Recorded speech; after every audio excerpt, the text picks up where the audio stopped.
हम आज के वीडियो में आप लोगों को ये बताएंगे कि एंजाइम का नेचर कैसा होता है। देखिए, एंजाइम अगर टर्शियरी स्ट्रक्चर के पेप्टाइड्स के बने होते हैं तो निश्चित तौर पर उनमें क्रैकिंग होती है, जिनको हम एक्टिव साइट बता चुके हैं, एक्टिव साइट कहते हैं। और इसमें जो सबस्ट्रेट मॉलिक्यूल होता है उसमें बैठते हैं और ये सबस्ट्रेट मॉलिक्यूल एंजाइम से मिल करके एक ईएस कॉम्प्लेक्स बनाते हैं। उसमें जो ही ये कॉम्प्लेक्स बनता है, इस क्रैक्स में ये बैठते हैं तो इसमें इनके बांडों की ब्रेकिंग और मेकिंग की क्रिया होने लगती है, जिससे पुराने सबस्ट्रेट के जो अणु हैं वो टूटते हैं, उनके बांड टूटते हैं, लेकिन नए मॉलिक्यूल उसमें बनते हैं। इस प्रकार ब्रेकिंग और मेकिंग के सिद्धांत पर एक ईपी उसके अंदर प्रोडक्ट बनते हैं और एंजाइम प्रोडक्ट बन करके ये तुरंत ये एंजाइम से ये प्रोडक्ट अलग हो जाते हैं। तो ये एक नेचर होता है, ये active site of the enzyme.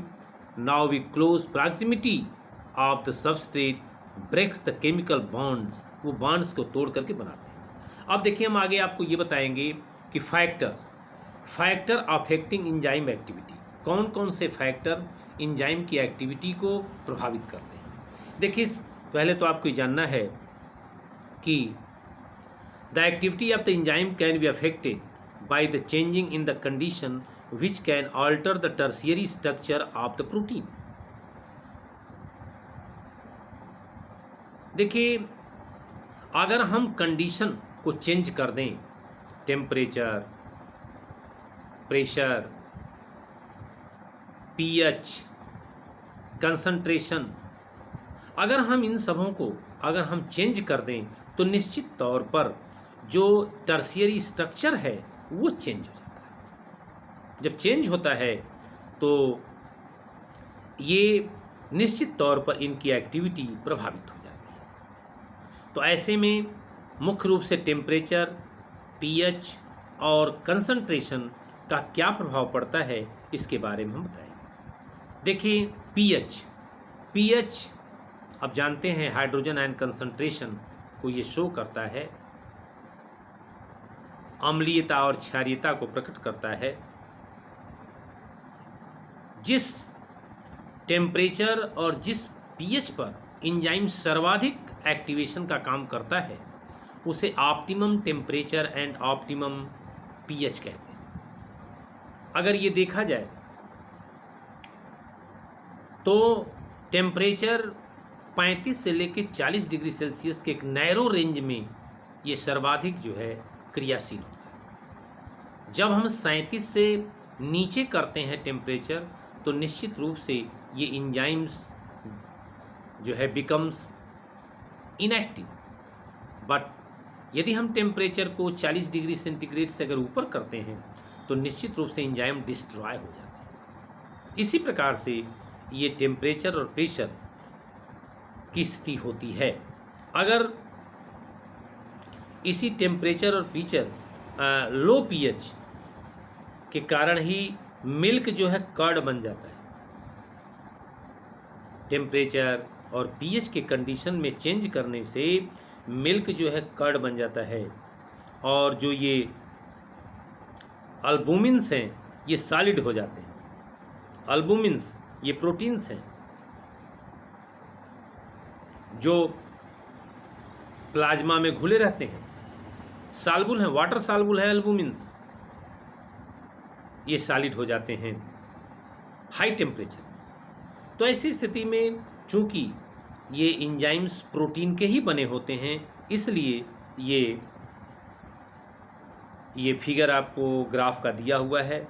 आप देखिए, एक ऑप्टिमम टेम्परेचर और प्रेशर दिखाया गया है, जिसके बाद अपक्रिया की दर, एंजाइम की जो उत्प्रेरणशीलता है वह बढ़ती है और फिर जाकर के एक ऑप्टिमम कंडीशन के बाद फिर अपक्रिया की दर जो है वो घटने लगती है, नहीं बढ़ती।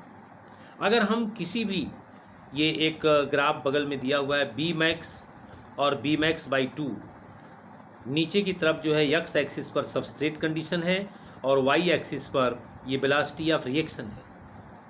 आप देखें, जैसे जैसे सबस्ट्रेट मिलता है और ये अपक्रिया की दर बढ़ती है लेकिन एक निश्चित सबस्ट्रेट कंसंट्रेशन के बाद अपक्रिया की दर जो है स्थिर हो जाती है, उसके बाद नहीं बढ़ रही।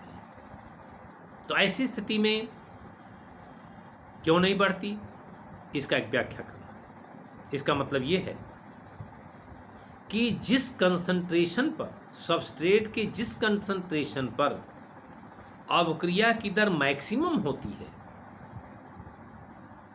और जिस कंसंट्रेशन पर अपक्रिया की दर मैक्सिमम का हाफ हो जाता है, जिस कंसंट्रेशन पर अपक्रिया का दर जो मैक्सिमम था उसका हाफ हो जाता है, Bmax/2 हो जाता है, उस कंसंट्रेशन को हम Km वैल्यू से इंडिकेट करते हैं, जिसे माइचेलिस कांस्टेंट कहते हैं।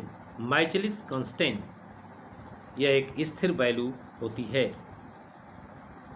इसका मतलब अगर Km वैल्यू जितना कम होगा, Km वैल्यू जितना कम होता है, एंजाइम का एक्टिव साइट से सबस्ट्रेट का लगाव उतना ज़्यादा। इसका मतलब कि अगर Km वैल्यू कम है तो निश्चित तौर से ये एंजाइम की एक्टिविटी अधिक होती है। अगर ये कंसंट्रेशन के बारे में अगर देखा जाए तो बहुत से एंजाइम मॉलिक्यूल आर फीवर, क्योंकि अगर हम कंसंट्रेशन को बराबर बढ़ाते जाएं तो उस दशा में एंजाइम का मात्रा कम होता है। केवल सबस्ट्रेट बढ़ा देने से अपक्रिया की दर नहीं बढ़ेगी, क्योंकि उनके एक्टिव साइट लिमिट है। तो उसी लिमिटेशन में ये अपक्रियाएं जो है चलती हैं। इसलिए सबस्ट्रेट का कंसंट्रेशन बढ़ाने पर भी अपक्रिया की दर स्थिर हो जाती है, वो बढ़ती नहीं, क्योंकि एंजाइम लिमिटेड होते हैं। और एक चीज़ आपको ये जानना है कि किसी भी कंडीशन में एंजाइम के पास कुछ ऐसे भी अवरोधक होते हैं जो बिल्कुल सबस्ट्रेट मॉलिक्यूल के इक्वल होते हैं, बिल्कुल सबस्ट्रेट मॉलिक्यूल की तरह होते हैं। वो पहचान में नहीं आते कि ये सबस्ट्रेट है कि अवरोधक है, इनहिबिटर है। और जब अगर वो सबस्ट्रेट में अगर इस तरह की अशुद्धियाँ अगर हैं, तो जब हम एंजाइम से अपक्रिया को उत्प्रेरित करते हैं, इंड्यूस करते हैं, तो जो सबस्ट्रेट मॉलिक्यूल हैं वो तो इनके एक्टिव साइट में फिट होकर के अपक्रिया की दर को बढ़ाएंगे, लेकिन अगर इनके स्थान पर इन्हीं के स्वरूप के, इन्हीं के साइज के, इन्हीं की आकृति के जो इनहिबिटर्स हैं, अगर वो जाकर के एक्टिव साइट में बैठ जाते हैं, फिट हो जाते हैं, तो अपक्रिया की दर जो है धीमी हो जाती है, अर्थात ये इनहिबिटर कहलाते हैं। जैसे अगर हम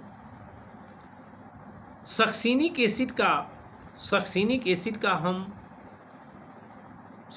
एसिड के ऑक्सीडेशन की अपक्रिया को अगर हम सक्सिनिक डिहाइड्रोजिनेज एंजाइम से उत्प्रेरित करते हैं, आपके देखिए उसमें लिखा हुआ inhibition of succinic dehydrogenase by malonate which closely resembles the substrate succinate in structure. मन इनके कहने का अर्थ ये है कि अगर सक्सिनिक एसिड का हम ऑक्सीडेशन कराना चाहते हैं और हमने एंजाइम वहाँ पर ला दिया सक्सिनिक डिहाइड्रोजिनेज, लेकिन तो अपक्रिया की दर तो बढ़ता है, सक्सिनिक एसिड का ऑक्सीडेशन तो बढ़ता है, लेकिन अगर उसमें हमने मेलानिक एसिड अगर मिला दिया, और मेलानिक एसिड सक्सिनिक एसिड के इक्वल होता है, उसी के समान होता है, उसी के स्वरूप का होता है, तो ये सक्सिनिक एसिड के स्थान पर ये मेलानिक एसिड भी जा करके वो एंजाइम के एक्टिव सेंटर में फिट हो जाता है। तो ऐसी दशा में अपक्रिया की दर घटने लगती है। तो मेलानिक एसिड क्या है, इसको हम कहते हैं ये इनहिबिटर्स है।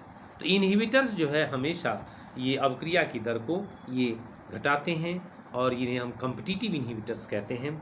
इसके बाद एक छोटा सा प्रकरण है आपका classification and nomenclature of enzyme. Classification and nomenclature of enzyme. देखिए अगर हम एंजाइम को क्लासिफाइड करें तो ये 6 ग्रुप में बांटा गया है। पहला है oxido reductase enzyme. Oxido reductase enzyme, देखिए इसमें जब हम लैक्टिक एसिड को एन से लैक्टिक एसिड का जब हम ये क्रिया कराते हैं तो लैक्टिक एसिड डिहाइड्रोजिनेज एक एंजाइम इसका उत्प्रेरण करता है। लैक्टिक एसिड डिहाइड्रोजिनेज एंजाइम इसका उत्प्रेरण करता है। NAD से जब लैक्टिक एसिड की क्रिया कराते हैं तो ये इसका उत्प्रेरण करता है, गति को बढ़ाता है। और ये गति जब बढ़ता है तो लैक्टिक एसिड से कुछ पार्ट निकल करके NAD से जुड़ जाते हैं। तो जुड़ जाते हैं तो लैक्टिक एसिड जो है ये ऑक्सीडाइज हो जाता है और जो NAD है ये रिड्यूस्ड हो जाता है। तो NADH2 प्लस लैक्टिक एसिड में से अगर 2 हाइड्रोजन निकल जाते हैं तो ये पायरुविक एसिड बन जाता है। तो लैक्टिक एसिड का पायरुविक एसिड में रिडक्शन होता है और NAD का NADH2 में ऑक्सीडेशन होता है। तो इस तरह के अपक्रिया को हम ऑक्सीडेटिव रिडक्टेज एंजाइम या डिहाइड्रोजिनेज एंजाइम कहते हैं। दूसरा है ट्रांसफरेज। देखिए ट्रांसफरेज एंजाइम क्या करते हैं, वह एक ग्रुप से कुछ पार्ट को दूसरे में जोड़ देते हैं। जैसे अगर हम यहाँ पर देखें कि ग्लूकोज प्लस ATP, जो ग्लूकोज का ATP से जब क्रिया होता है तो ग्लूकोज 6 फास्फेट बनता है और ADP बन जाता है। तो इसे हम कहते हैं ट्रांसफरेज। ATP का फास्फेट ग्लूकोज में जुड़ जाता है। इसी प्रकार हाइड्रोलेज एंजाइम ये जल के अपघटन से ये बांड को ब्रेक करता है। जैसे स्टार्च को जब हम जल से अगर हम अपक्रिया कराते हैं तो NH2O स्टार्च में मिल करके ये डायस्टेज एंजाइम के द्वारा उत्प्रेरित होता है और ये सुक्रोज का निर्माण होता है। और ये जब सुक्रोज का निर्माण होता है सुक्रोज, माल्टोज, इस तरह के इनका जो निर्माण होता है, ऐसी स्थिति में सुक्रोज नहीं बल्कि आप कहेंगे माल्टोज, तो स्टार्च से माल्टोज का निर्माण होता है। तो यह भी एक उत्प्रेरित अपक्रिया है, इसको हम हाइड्रोलाइसिस कहते हैं। इसी तरह से लाइएजिस क्या करते हैं कि जैसे ये कुछ ग्रुप को बिल्कुल अलग कर देते हैं, वो किसी में जोड़ते नहीं, केवल ये अलग कर देते हैं। Ligases enzymes that catalyze removal of groups from substrate by mechanism other than hydrolysis, leaving double bonds. और ये लिविंग डबल बॉन्ड्स को वहाँ पर ये जोड़ देते हैं। जैसे राइबोलोज बाइफॉस्फेट जब 6H2O से जब पकड़ता है, राइबोलोज बाइफॉस्फेट 6H2O को पकड़ता है और वहाँ पर पानी भी यूज होता है, तो ये राइबोलोज बाइफॉस्फेट ये PGA में कन्वर्ट हो जाता है, PGA में कन्वर्ट हो जाता है। तो इस प्रकार से अगर ये देखा जाए तो ये लाइएजेज एंजाइम उनसे ये तोड़ देते हैं, उनको अलग अलग रिमूव कर देते हैं। या पायरुविक एसिड डिकार्बोक्सिलेज एंजाइम के द्वारा जो है ये एस्टल्डिहाइड और CO2 में अलग अलग हो जाता है। एस्टल्डिहाइड एंड CO2 में ये अलग अलग हो जाता है, तो इसे कहते हैं लाइएजेज एंजाइम, ये उत्प्रेरित करते हैं। इसी प्रकार आइसोमरेज एंजाइम जैसे एथिल एल्कोहल को डाई एथिल ईथर में कन्वर्ट कर देता है, या ग्लूकोज 6 फास्फेट को या फ्रक्टोज 6 फास्फेट में कन्वर्ट कर देता है। इसी प्रकार लाइगेजेस ये जोड़ने का काम करते हैं, जोड़ने की अपक्रिया को ये प्रेरित करते हैं। जैसे अमीनो एसाइल सिंथेटेज, ये अमीनो एसिड को tRNA से जोड़ने को प्रेरित करता है। अमीनो एसाइल सिंथेटेज एंजाइम ये अमीनो एसिड को ये tRNA से जोड़ने को प्रेरित करता है। लास्ट प्रकरण है एंजाइम का इस चैप्टर का, ये कोफैक्टर्स। देखिए हम जानते हैं कि कोफैक्टर क्या है। एंजाइम हम जानते हैं कि एंजाइम जो है प्योर प्रोटीन के बने होते हैं, जिसे हम नॉर्मल एंजाइम कहते हैं। लेकिन कभी कभी कुछ एंजाइम्स में प्रोटीन के अलावा दूसरे पार्ट भी भाग लेते हैं, उन्हें हम कोफैक्टर कहते हैं। तो कोफैक्टर जब इसे ये कॉम्प्लेक्स एंजाइम बन जाता है तो उसमें कोफैक्टर और एंजाइम तो जो एंजाइम पार्ट जो प्रोटीन का भाग होता है उसे एपो एंजाइम कहते हैं, और जो नॉन प्रोटीनस पार्ट होता है उसे हम कोफैक्टर कहते हैं। कोफैक्टर भी 3 प्रकार के होते हैं। अगर वो परमानेंट अगर प्रोटीन एंजाइम से जुड़ा हुआ है तो उसे प्रोस्थेटिक ग्रुप कहते हैं, और यदि वह अस्थायी रूप से नहीं जुड़ा है तो उसे हम को एंजाइम कहते हैं। जैसे NAD है, FAD है, ये सब को एंजाइम हैं। ये सब भी एंजाइम के पार्ट हैं, NAD और FAD, तो ये को एंजाइम कहलाते हैं। और कुछ मिनरल्स भी होते हैं, जैसे जिंक है। अगर ये प्रोटीन से अगर जुड़ करके इंजाइम के पार्ट बने हैं तो इन्हें हम मिनरल आयन भी कहते हैं। तो ये मिनरल आयन या मेटल आयन भी कहते हैं। जैसे zinc is a cofactor for the proteolytic enzyme carboxypeptidase. तो कार्बोक्सी पेप्टाइडेज में ये जिंक भी जुड़ा होता है जो एक कोफैक्टर होता है। तो इस प्रकार से कोफैक्टर क्या है हमने इनको बताया। अब इस तरह से आपका ये चैप्टर समाप्त होता है। धन्यवाद।